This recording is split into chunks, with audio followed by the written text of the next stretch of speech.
si un chef disait « Ah mais moi j'arrête de cuisiner parce qu'on a déjà utilisé tous les outils, on a déjà utilisé tous les ingrédients, et il y a des millions de recettes qui ont été créées, donc moi j'ai plus rien à dire, je m'en vais, je rends mon tablier et c'est fini la cuisine pour moi. »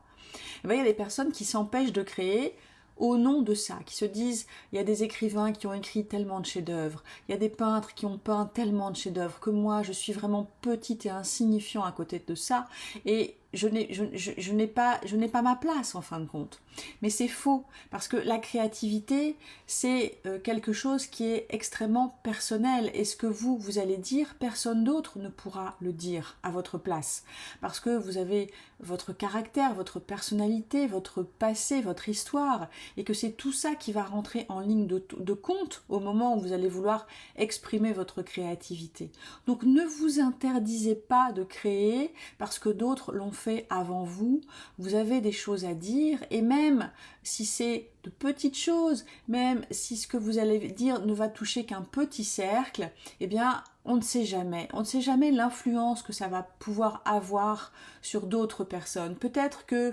votre petite fille, en vous voyant créer, va se dire « Ah, mais c'est possible de faire ça » et ça va lui donner un élan et un courage qui vont peut-être la porter justement très loin dans une carrière artistique.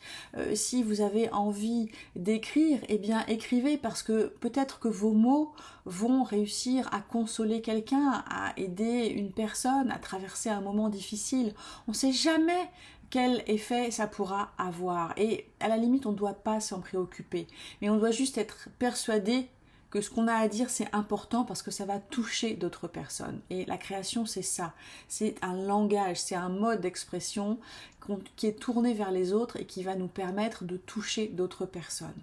Donc si vous avez envie de créer, si vous avez envie de déployer votre créativité, si vous avez envie de trouver quel est votre processus créatif à vous, eh bien, je vous invite à rejoindre les âmes créatives, qui est un club d'artistes que j'ai créé et dans lequel